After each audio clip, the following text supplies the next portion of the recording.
Buddhism, the Fulfilment of Hinduism. Lecture by Swami Vivekananda, 26 September 1893, Chicago. I am not a Buddhist, as you have heard, and yet I am. If China or Japan or Ceylon follow the teachings of the great master, India worships him as God incarnate on earth. You have just now heard that I am going to criticize Buddhism, but by that I wish you to understand only this. Far be it from me to criticize him whom I worship as God incarnate on earth. But our views about Buddha are that he was not understood properly by his disciples.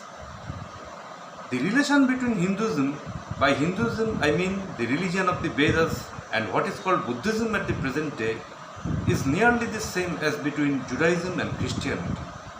Jesus Christ was a Jew and Shakyamuni was a Hindu. The Jews rejected Jesus Christ, nay, crucified him, and the Hindus have accepted Shakyamuni as God and worship him. But the real difference that we Hindus want to show between modern Buddhism and what we should understand it as the teachings of Lord Buddha lies principally in this. Shakyamuni came to preach nothing new. He also, like Jesus, came to fulfill and not to destroy.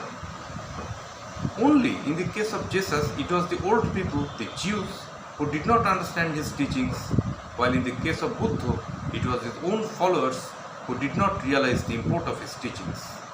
As the Jew did not understand the fulfillment of the Old Testament, so the Buddhists did not understand the fulfillment of the truths of the Hindu religion.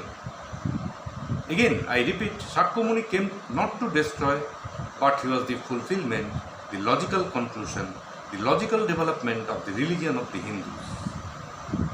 The religion of the Hindus is divided into two parts, the ceremonial and the spiritual. The spiritual portion is specially studied by the monks. In that there is no caste. A man from the highest caste and a man from the lowest may become a monk in India, and the two castes become equal. In religion there is no caste. Caste is simply a social institution. Shakyamuni himself was a monk, and it was his glory that he had the large-heartedness to bring out the truths from the hidden Vedas and throw them broadcast all over the world. He was the first being in the world who brought the missionarizing into practice, nay, he was the first to conceive the idea of proselytizing.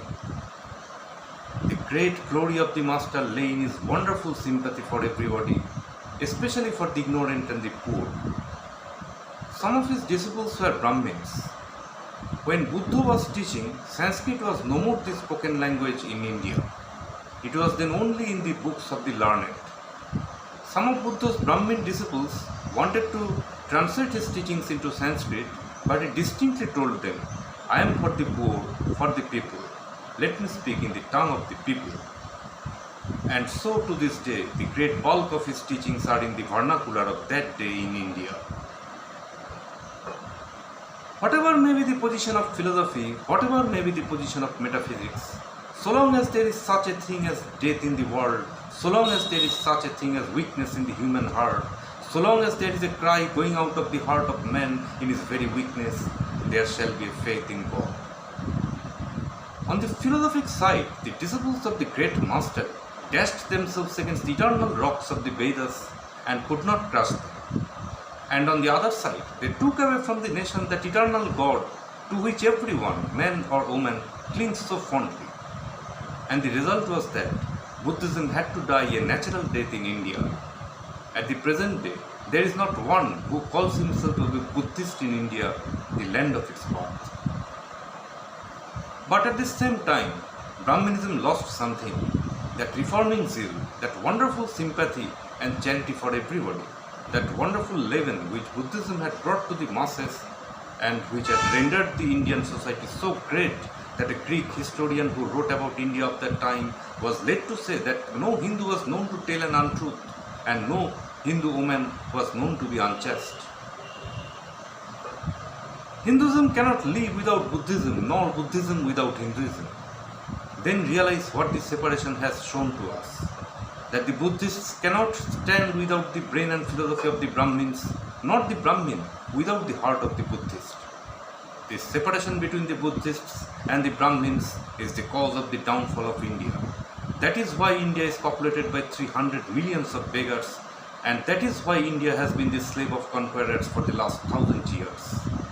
Let us then join the wonderful intellect of the Brahmin with the heart, the noble soul, the wonderful humanizing power of the great master.